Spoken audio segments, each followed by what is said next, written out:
Hola, hola, buen día, ¿todo bien? ¿Me escucha? Buen día, doctor. Buenos días, doctor. Muy bien, vamos a comenzar entonces la clase de fisiología y vamos a seguir avanzando porque ya yo creo que unas 2 clases más ya vamos a marcar vamos a terminar el temario del primer parcial y vamos a marcar la fecha del examen, ¿ah? Entonces vamos a ir esto es lo que nos toca ahora, 6. Es nervioso 6, es el tema. Aquí está en pantalla. Vamos a agrandar la imagen de la diapositiva. Muy bien. Entonces, fíjense ustedes ya algo sobre la corteza cerebral. Habíamos hablado en la anterior clase. Habíamos visto que era el área motora, el área premotora, el área secundaria. Y ahora vamos a ver en detalle también la corteza cerebral. Cuando vimos las áreas motoras y premotoras, vimos, es decir, los patrones de movimiento que cada una de esas áreas genera y ordena a las distintas estructuras del organismo. Entonces, ustedes ven en pantalla aquí la parte de la corteza cerebral en varios colores. Y aquí tenemos, como le decía yo, la corteza motora primaria. Aquí está la corteza motora primaria, la secundaria y la premotora. Vamos a ir avanzando.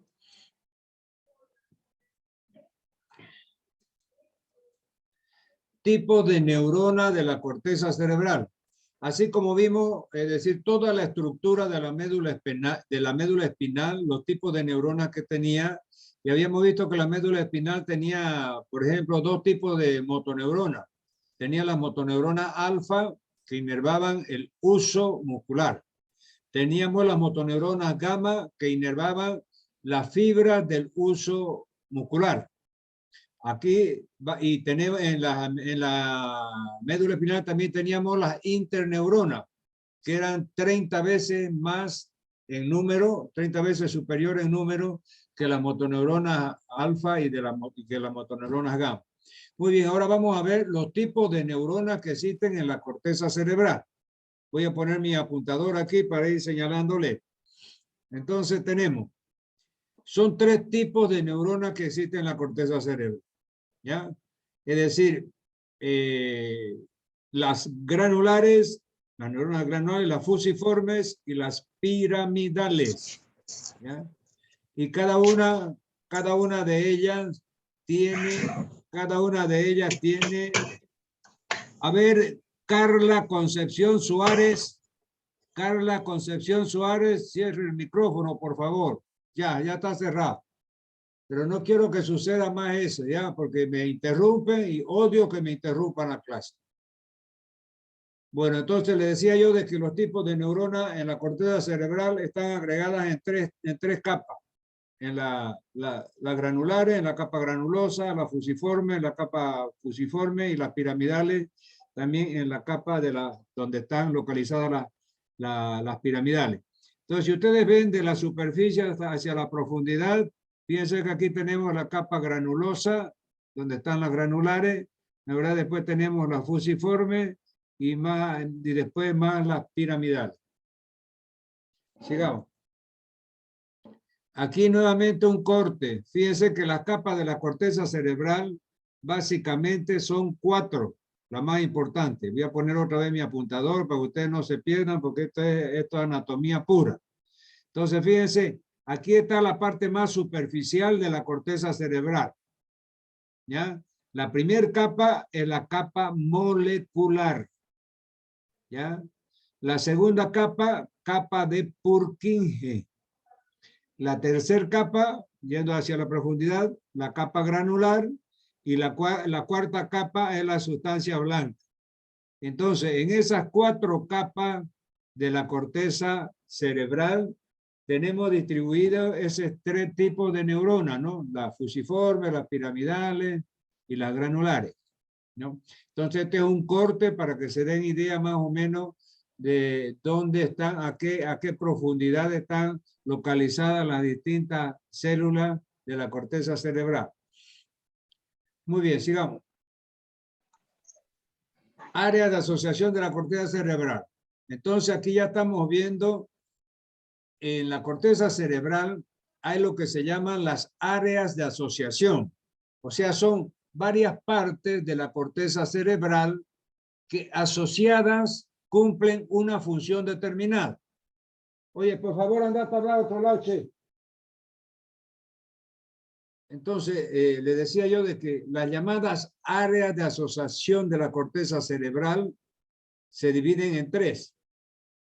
Y son determinados lugares anatómicos de la corteza cerebral que se ligan entre sí y forman áreas de asociación.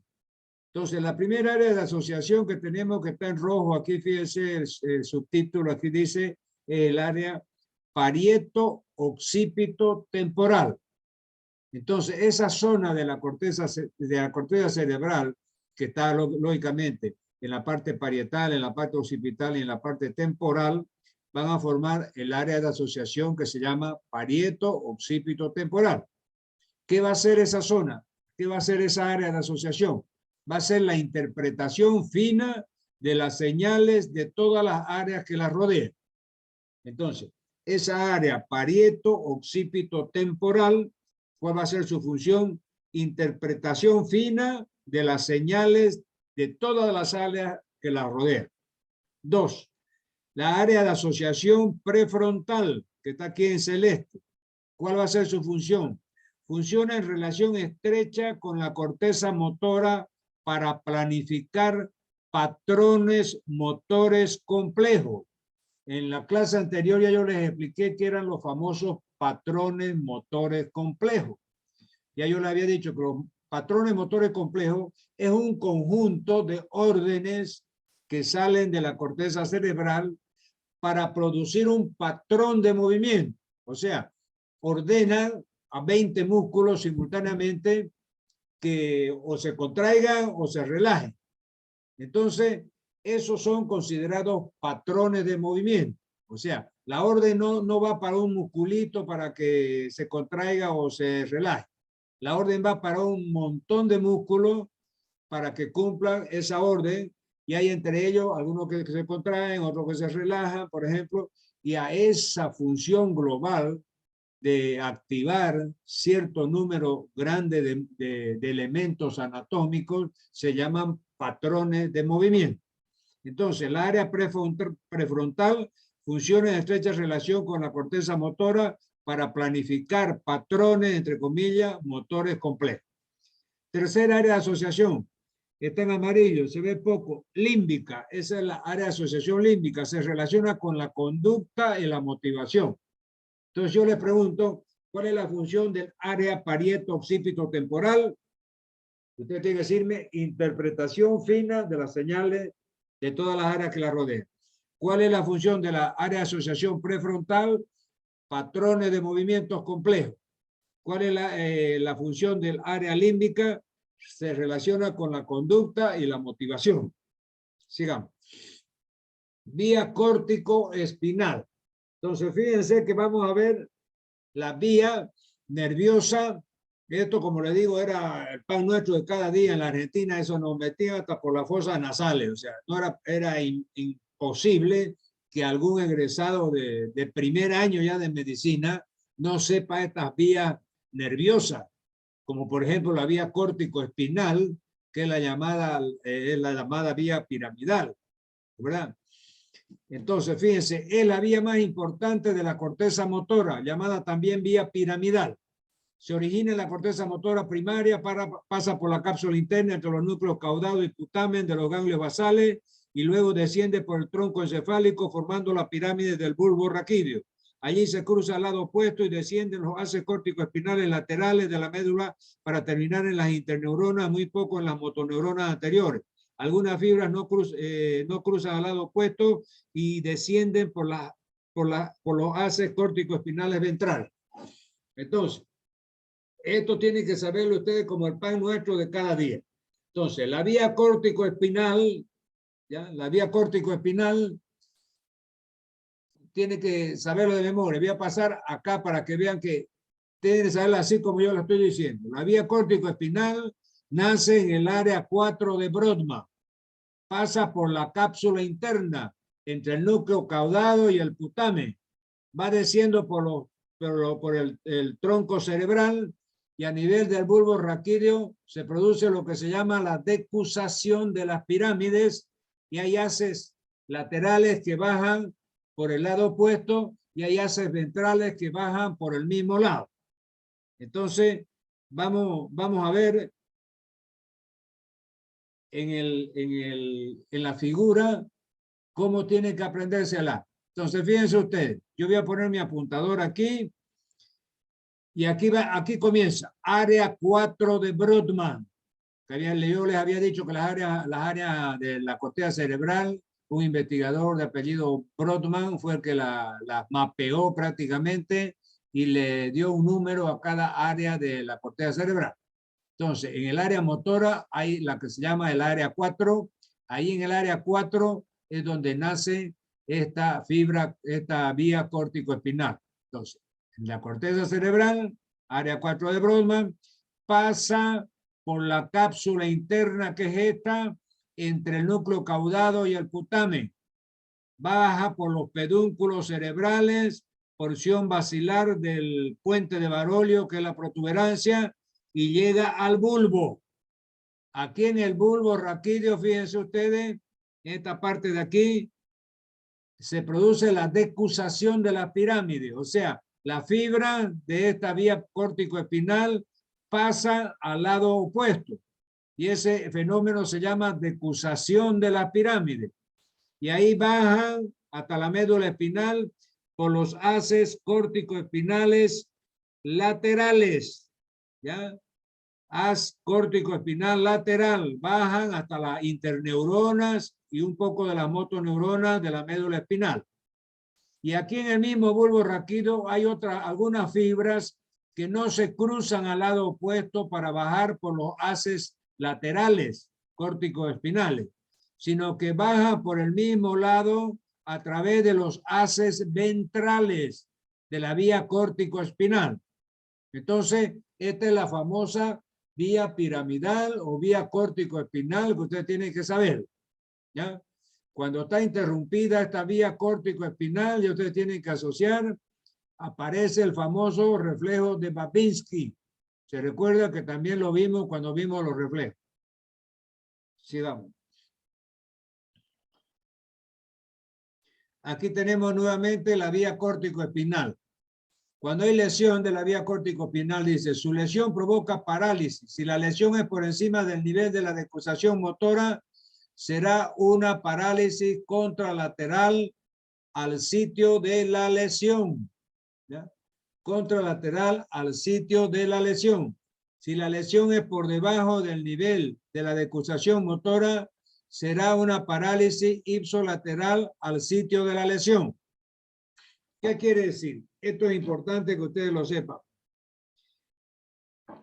Vamos a poner mi apuntador.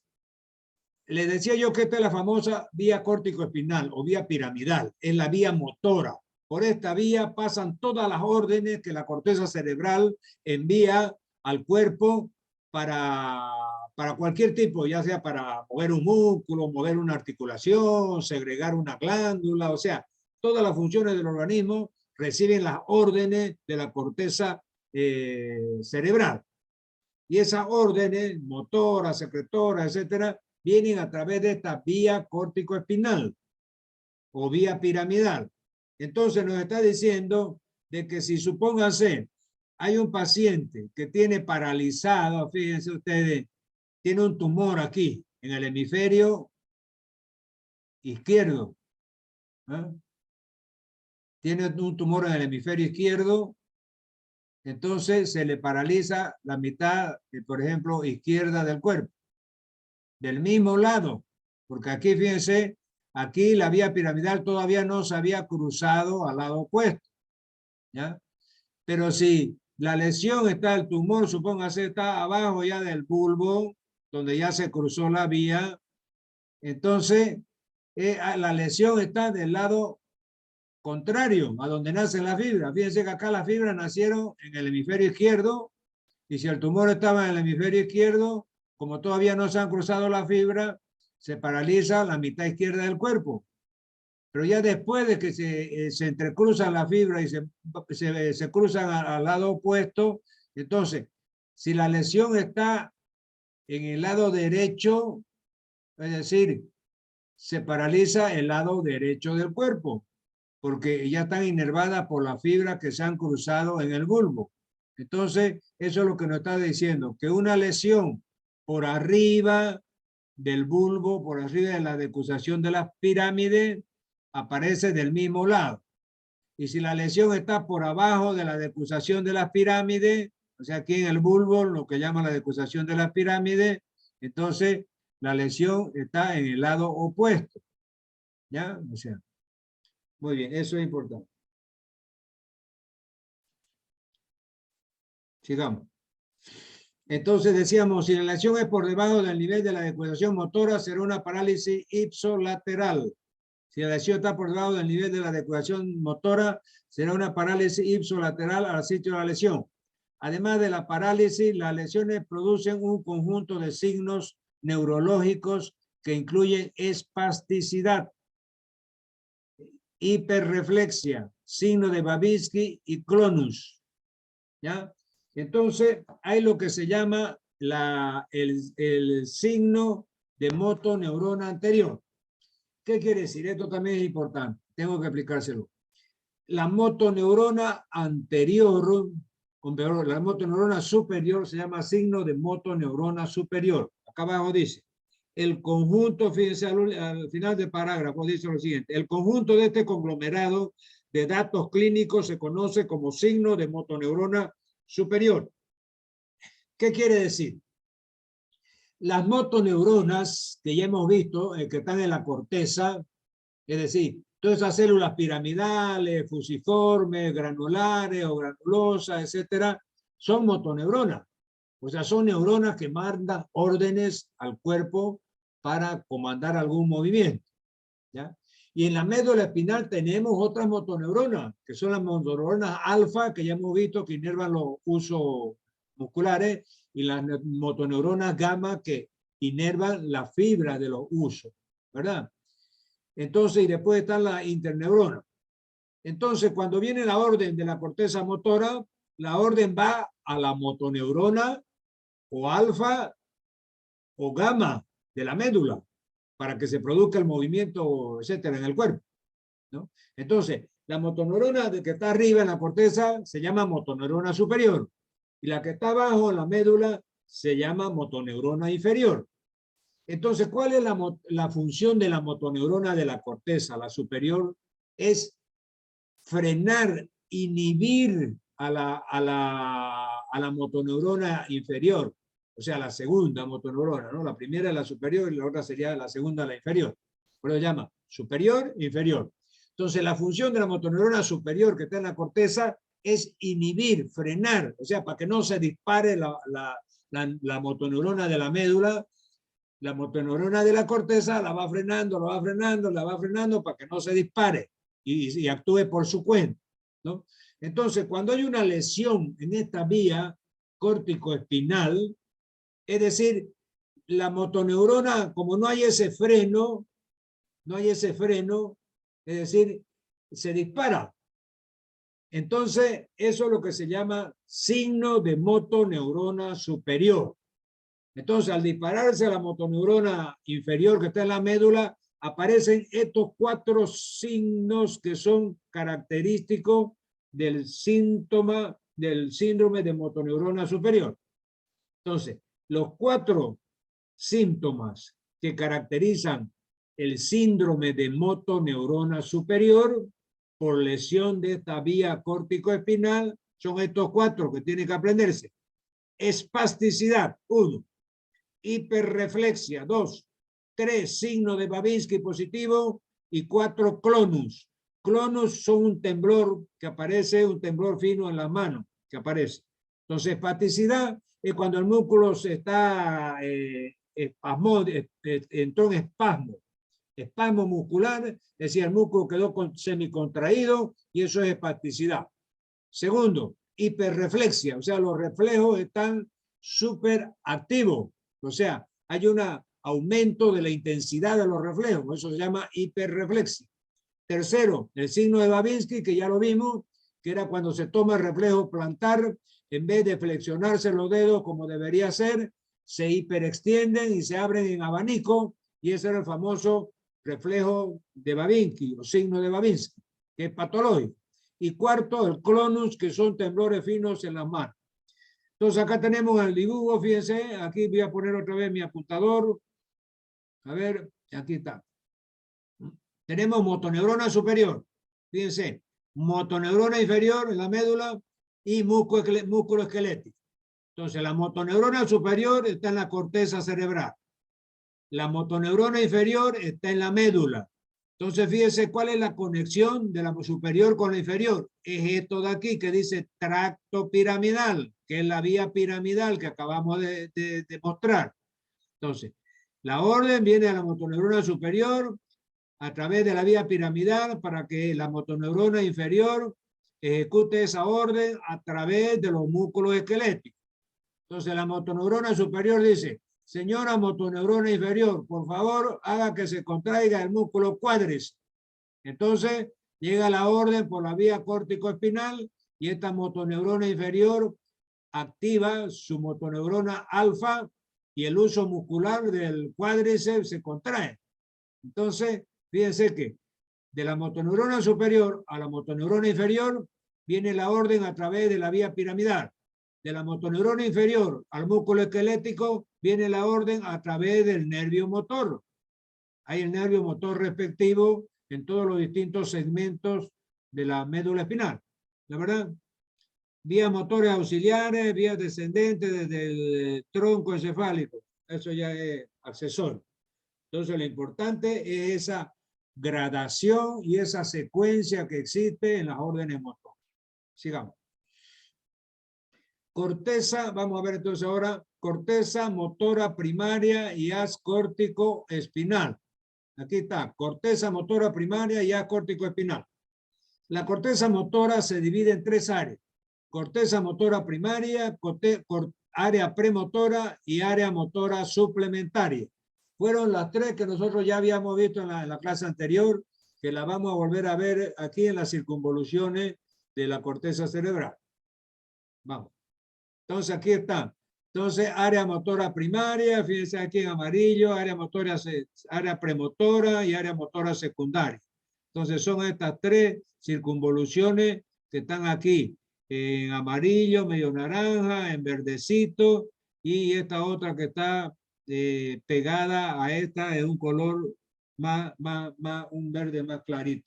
Entonces esas son las tres áreas: área motora primaria, secundaria. Aquí está, vamos a ver el área 4 de Brodmann. Se localiza en la primera circunvolución de los lóbulos frontales. La excitación de una sola motoneurona cortical excita de ordinario un movimiento concreto en lugar de un solo músculo específico. Estimula un patrón de diferentes músculos. Lo que yo les decía, ya lo hemos repetido 500.000 veces. Entonces, esta área motora primaria, su función es estimular y mandar órdenes para conseguir patrones, entre comillas, patrones de movimiento. O sea, manda órdenes para varios músculos al mismo tiempo. Después tenemos esta otra área premotora. Se localiza justo anterior a la corteza primaria, o sea, están pegadas. Una es la amarilla, la otra es la verde. Las señales nerviosas generadas en el área premotora producen patrones de movimiento mucho más complejos que los de la corteza motora primaria. Eso ya lo vimos, lo repetimos exactamente como está aquí, de que el área premotora producía patrones de movimiento mucho más complejos que la área motora primaria. Sigamos. Y la área motora suplementaria, si ustedes se recuerdan, era aquella de los movimientos de aprehensión que yo le di del monito ese que sube la palmera y que era un resquicio de la herencia atávica que tenemos de nuestros predecesores y que por eso es que Carlos Darwin en su teoría de la evolución que dice que el hombre, la raza humana, proviene de los simios, de los monos, es justamente por este elemento que ya yo les comentaba a ustedes. La área motora suplementaria se localiza en la cisura longitudinal. Las contracciones desencadenadas por esta área a menudo son bilaterales en lugar de unilaterales. Ejemplo, movimiento de aprehensión con ambas manos, rudimentario del hecho de trepar. Entonces yo le decía que los monitos cuando trepan, y nosotros cuando éramos muchachos los invitábamos y nos subíamos a la palmera a sacar totaíces maduros de la punta de la palmera, de los racimos de los totaíces, palmeras altas, ¿no? Con el peligro de caerse. Bueno, sigamos. Control del movimiento voluntario por el sistema piramidal. Podemos concluir señalando que el sistema piramidal realiza el control de todo el movimiento voluntario a través de un proceso de inhibición de motoneurona o a través de un proceso de estimulación de motoneurona. ¿Podría esto explicar por qué cuando hay una lesión de motoneurona superior en una primera etapa tenemos una parálisis espástica debido a que se libera la motoneurona inferior del control de la motoneurona superior, haciendo que la persona se ponga rígida y aumentan los reflejos tendinosos, que era la hiperreflexia? Entonces el sistema piramidal actúa inhibiendo o facilitando la acción de la motoneurona que se encuentra en el cuerno ventral de la médula. Tanto el tracto córtico espinal lateral como el anterior participan en el control de la motoneurona inferior. Entonces fíjense que aquí nos ha resumido todo lo que hemos hablado anteriormente. Cómo es que actúa la motoneurona superior sobre la motoneurona inferior. Y cuando tenemos el síndrome de motoneurona superior, que es cuando por alguna lesión se corta, se rompe esa vía piramidal. Entonces, cuando hay lesión de la vía piramidal, se presenta este síndrome de motoneurona superior, que está formado por espasticidad, hiperreflexia, clonus y Babinski, ¿no? Entonces, ya eso ha quedado más que explicado. Sigamos. Vía piramidal nuevamente. Entonces yo le puedo preguntar, tiene que saberlo como el pan nuestro. ¿Cómo se, dígame, y esto también yo lo pregunto en la clase, en el examen final práctico. Entonces ahí tienen que decirme, la vía piramidal comienza el área 4 de Brodmann, pasa por la cápsula interna entre el núcleo putamen y el caudado, baja por el tronco cerebral, va a la protuberancia, de la protuberancia va al bulbo, en el bulbo se cruza al lado opuesto, eso se llama decusación de la pirámide. Al pasarse al lado opuesto, bajan por los haces laterales de la médula espinal. Y hay unos pocos haces que bajan por la parte ventral y son los haces ventrales córtico-espinales. Entonces, esa es la famosa vía piramidal que nuevamente está aquí.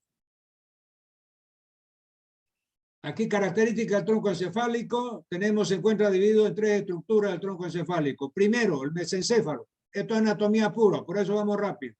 Segundo, la protuberancia. Tercero, el bulbo raquídeo. Entonces, fíjense que estos tres elementos de anatomía, tengo que enseñar la anatomía también, estos tres elementos de la anatomía son considerados el tronco encefálico. Mesencéfalo, protuberancia y bulbo raquídeo. Sigamos. Función del tronco encefálico. El tronco encefálico está formado por el bulbo raquídeo, la protuberancia y el mesencéfalo. Se trata de una extensión de la médula espinal en la cavidad craneal. Sigamos. Aquí está nuevamente el tronco encefálico también de otro perfil, de otro ángulo. Entonces, ya hemos visto protuberancia, bulbo y tronco encefálico. Mesencéfalo. ¿Qué es el mesencéfalo? Está formado por los pedúnculos cerebrales que conducen impulsos desde la corteza cerebral hacia la corteza cerebral. O sea, hay impulsos que van hacia la corteza y salen de la corteza.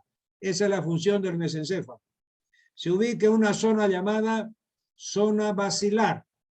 Ahí en esa zona basilar, que anatómicamente se llama zona basilar, está localizado el mesencéfalo, dividida en sustancias negras que rodean las neuronas, evitando la transmisión equivocada de los movimientos. Su lesión causa enfermedad de Parkinson. Entonces, fíjense que en la enfermedad de Parkinson hay una lesión, ya hay problema en esta zona basilar del mesencéfalo, ¿ya? Además de muchas otras cosas que no vamos a ver ahora, ¿verdad?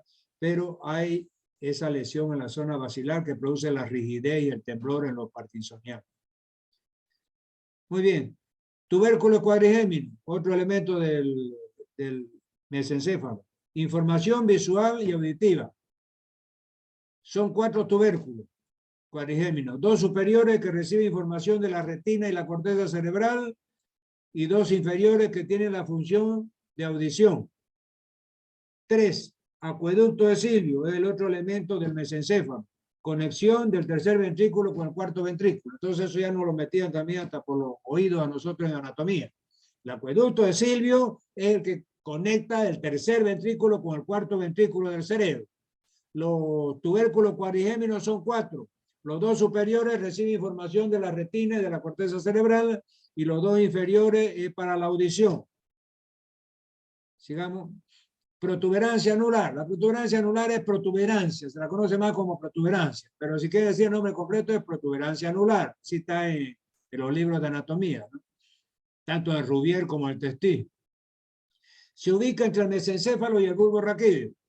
Tiene la función de conectar el bulbo raquídeo con los hemisferios cerebrales a través de los pedúnculos cerebelosos. Son fibras nerviosas blancas las que tiene la protuberancia. También llamada puente de Barolio. Fíjense que tiene otro nombre que se llama puente de Barolio, que en muchos libros está también con ese nombre puente de Barolio, pero es más conocido como protuberancia. Aquí va a ver bulbo raquídeo. Es una prolongación de la médula espinal. Su función es controlar los impulsos que se dirigen desde la médula hacia el cerebro, tanto ascendente como descendente. Además tiene la función vegetativa del cuerpo, es decir, coordina las funciones cardíacas, vasoconstricción, respiración, actividades reflejas y vómito. Fíjense la importancia cardinal que tiene el bulbo raquídeo. Se lesiona el bulbo raquídeo y muere el paciente.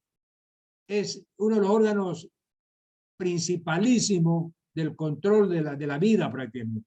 Porque ahí están localizados el centro vasomotor que controla la presión, la parte cardíaca, el centro respiratorio que controla la respiración. Entonces, cuando se destruyen, es decir, hay una lesión grave a nivel del bulbo, difícilmente el paciente sobrevive. Por eso dice aquí, además tiene la función vegetativa del cuerpo, es decir, coordina las funciones cardíacas, de vasoconstricción, de respiración y actividades reflejas como el vómito. Entonces, esa es la importancia grande que tiene el bulbo. Su lesión ocasiona muerte inmediata, lo que yo le estaba diciendo. ¿Eh? Ya me estaba adelantando. Su lesión ocasiona muerte inmediata. ¿Ya? Sigamos. Funciones de los núcleos vestibulares. Entonces, el vestíbulo, ¿dónde está el vestíbulo? El vestíbulo es parte pues, del oído interno también, porque entra en la parte auditiva y en la parte del equilibrio. Funciones de los núcleos vestibulares. Es controlar selectivamente las señales excitatorias para los distintos músculos antigravitatorios y mantener el equilibrio en respuesta a la señal del aparato vestibular. Entonces, fíjense que el vestíbulo es un órgano importante para mantener el equilibrio. Entonces, aquí tenemos ya los conductos semicirculares, tenemos el utrículo, el sáculo y toda la parte del conducto del sistema auditivo interno. Pues tenemos que la audición tiene la parte de conducto auditivo externo, que es el canal del conducto auditivo externo, que llega hasta el tímpano. Después, entre el tímpano y el utrículo, ya está la cadena de huesecillo, el yunque, el martillo y el estribo. Después ya del utrículo para allá están los conductos semicirculares y ya está el caracol, es decir, la parte membranosa y la parte ósea. Entonces, todo eso es la anatomía de la parte auditiva. Y ahí la función del conducto vestibular con su acción antigravitatoria y del equilibrio, es decir, está en los núcleos vestibulares. Sigamos. Vamos a poner aquí la...